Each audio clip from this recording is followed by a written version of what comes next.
In the heart of a quiet Texas suburb, a golden retriever stood over three tiny, spotted bundles barely bigger than kittens, her dark eyes filled with something no one had ever seen before: mercy. The cheetah cubs couldn't have been more than 2 weeks old, their eyes barely open, crying out desperately in the darkness. They had escaped from the local zoo after a storm damaged their enclosure, and their mother was nowhere to be found. The dog circled the shivering infants in her backyard, and every instinct said she should bark, alert her owner, send them away. But then something extraordinary happened. The golden retriever lowered her gentle head and began pulling the cubs into her doghouse. And in that moment, a domestic dog became a mother to three wild predators. Have you ever witnessed something so impossible that it changed everything you believed about the world? Nobody could explain it. Dogs don't adopt wild animals. They certainly don't adopt apex predators. But this golden retriever named Bella, who belonged to retired veterinarian Margaret Sullivan, seemed to understand that these orphaned babies were just like the puppies she'd lost 2 weeks earlier. Alone. Abandoned. Fighting to survive. It started on a night that felt wrong. A massive storm had torn through Dallas, bringing down power lines and flooding streets. At the Dallas City Zoo, the tempest had done something far worse. Lightning struck a transformer near the cheetah breeding facility, causing a power surge that unlocked multiple enclosures and damaged the backup systems. In the chaos and darkness, 3 newborn cheetah cubs were separated from their mother. Frightened by the thunder and flashing emergency lights, they crawled through a gap in the damaged fence and wandered into the storm, their tiny bodies soaked and freezing. Margaret woke to the sound of her golden retriever Bella whining at the back door.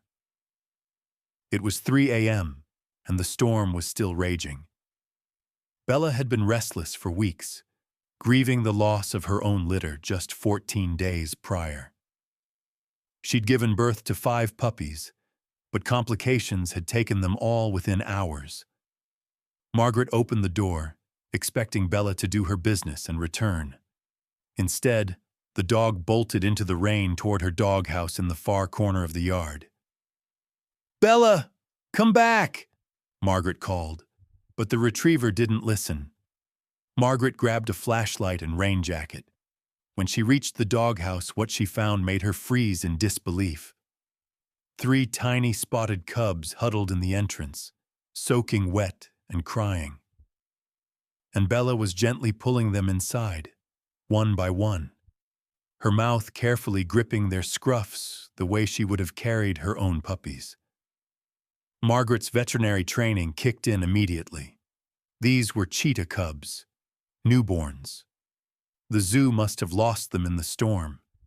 She needed to call animal control, get them back to their mother, get them professional care.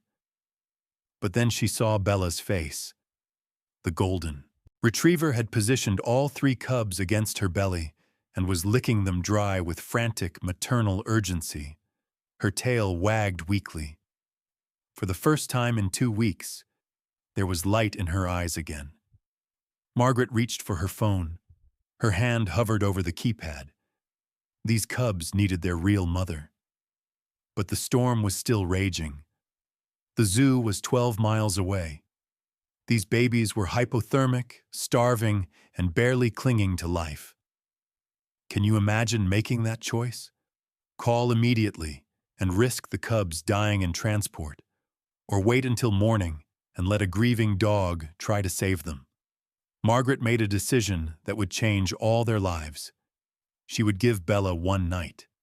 Just 1 night to prove this impossible thing could work. She carefully helped Bella move the cubs into the house, setting up a warm, quiet space in the living room.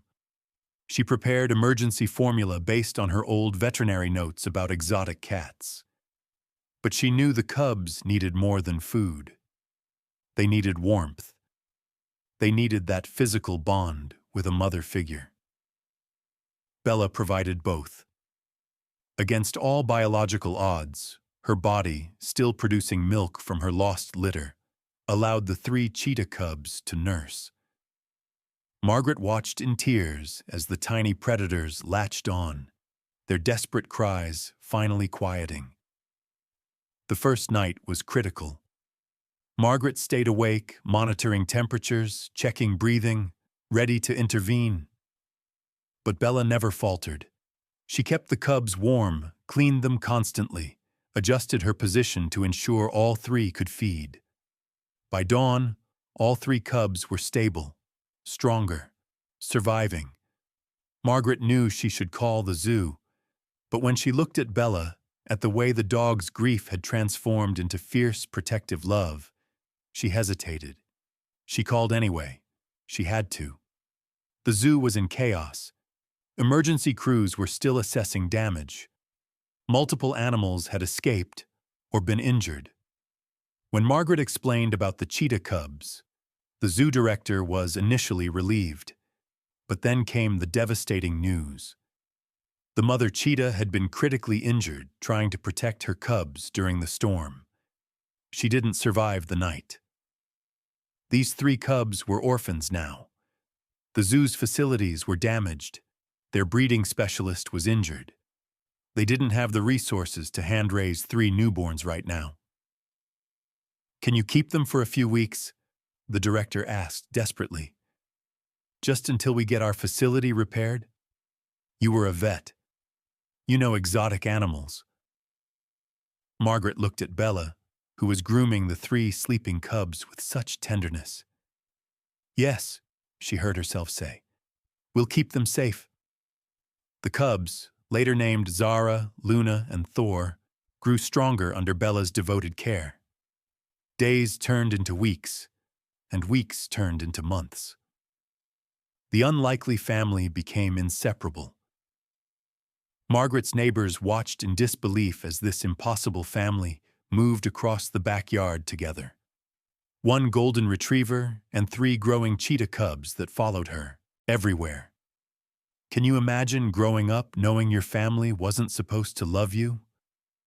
But they chose to anyway. By their 3rd month, the cubs had grown significantly. They stood nearly 2 feet tall now, their legs lengthening, their spots becoming more defined. They were learning, not dog behaviors, but cheetah ones mixed with something uniquely Bella. They learned to pounce and climb through play with their mother. They learned gentleness from her patient corrections. They learned trust from her constant presence. Bella taught them everything she knew. When they play-fought too roughly in the yard, she would pin them down gently and lick their faces until they calmed. When they wandered too close to the fence, she would bark softly, and they would come running back. The zoo kept extending the timeline. Repairs were taking longer than expected. The insurance paperwork was complicated. Maybe another month? Maybe 2? Margaret didn't mind. Neither did Bella. This was their family now. By their 6th month, the cubs were larger than Bella. They stood nearly 3 feet tall, their muscles rippling beneath their spotted coats. They could run at impossible speeds across Margaret's large backyard. But they were still Bella's babies. They still slept with their heads resting on her golden fur. They still followed her everywhere. They still chirped softly when she groomed them each evening. Then came the day that would test everything they'd built together. A local news crew had gotten wind of the story. Dog raises cheetah cubs was too good to pass up.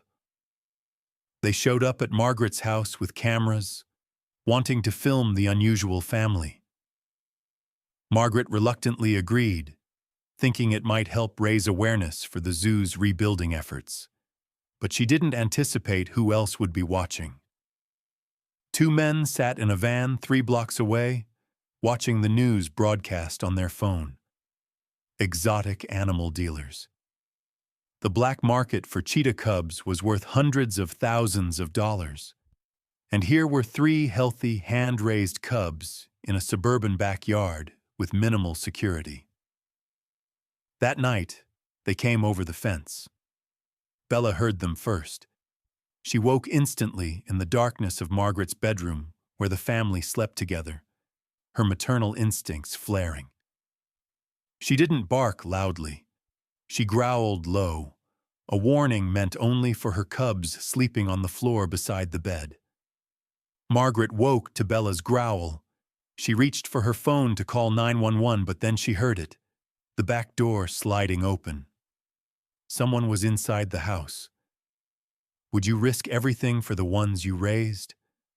Would you face armed intruders when you're just a domestic dog with no weapons, no speed, no natural defenses? Bella didn't hesitate. When the first intruder appeared in the bedroom doorway with a tranquilizer gun, Bella lunged. She wasn't attacking to kill. She was blocking the path to her cubs. The dart hit her shoulder. The drug worked fast. Bella stumbled, her legs beginning to give out. But she didn't fall. She stayed standing, swaying between the intruders and her cubs. That's when Zara woke up. She saw her mother stumbling, saw the strangers, saw the threat. She let out a sound that cheetahs rarely make, a sound somewhere between a roar and a scream. Luna and Thor woke instantly. Within seconds, all three cheetahs were on their feet, their bodies low, their eyes locked on the intruders.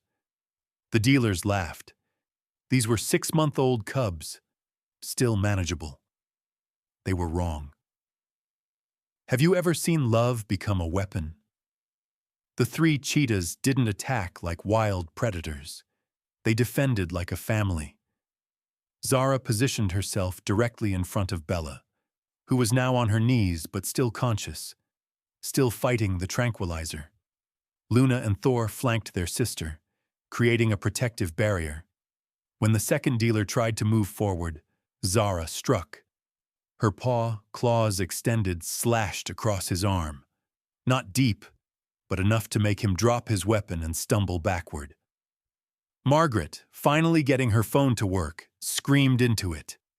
911! Home invasion! They're trying to steal the cheetahs! The dealers heard sirens in the distance. Police were coming. They tried to retreat, but Thor blocked the doorway. He was the smallest of the three, but he moved with deadly speed, hissing, his body coiled. Luna grabbed Bella by the scruff of her neck, trying to drag her mother away from danger. The golden retriever was barely conscious, but her eyes never left her cubs. Police burst through the front door within minutes. The dealers, seeing they were trapped between armed officers and three protective cheetahs, surrendered immediately. Margaret rushed to Bella. The dog collapsed into her arms, the tranquilizer finally overwhelming her system. The three cheetahs surrounded them, pressing their spotted bodies against their mother, chirping frantically. "Are you crying yet?" Because Margaret was. The police officers were. They were witnessing something that transcended everything they thought they knew about animals. The veterinary team worked through the night. Bella recovered from the tranquilizer within hours. The moment she could stand, she searched for her cubs. They were right there, refusing to leave her side.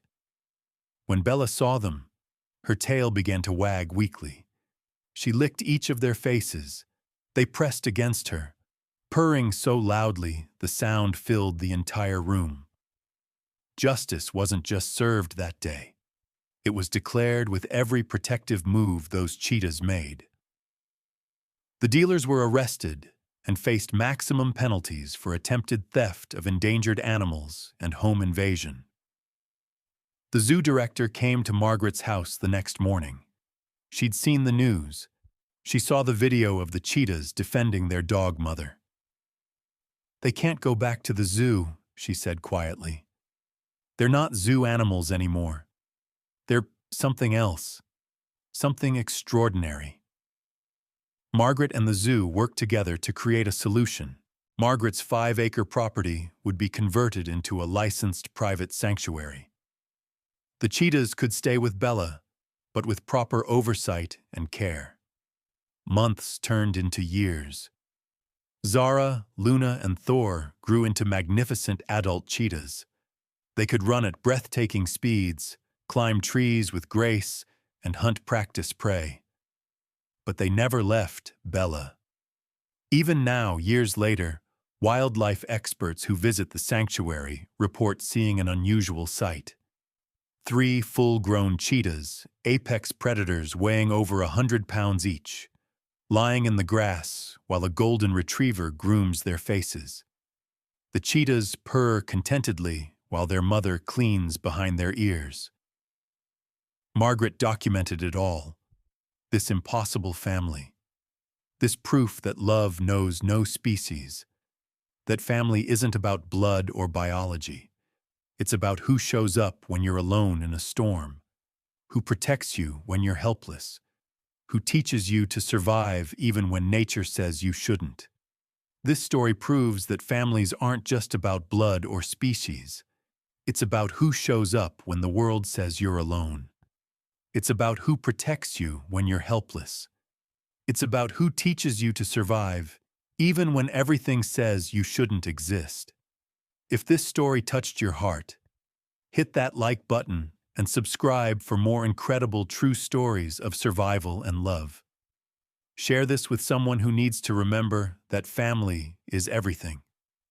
Because sometimes, the gentlest hearts raise the fiercest protectors.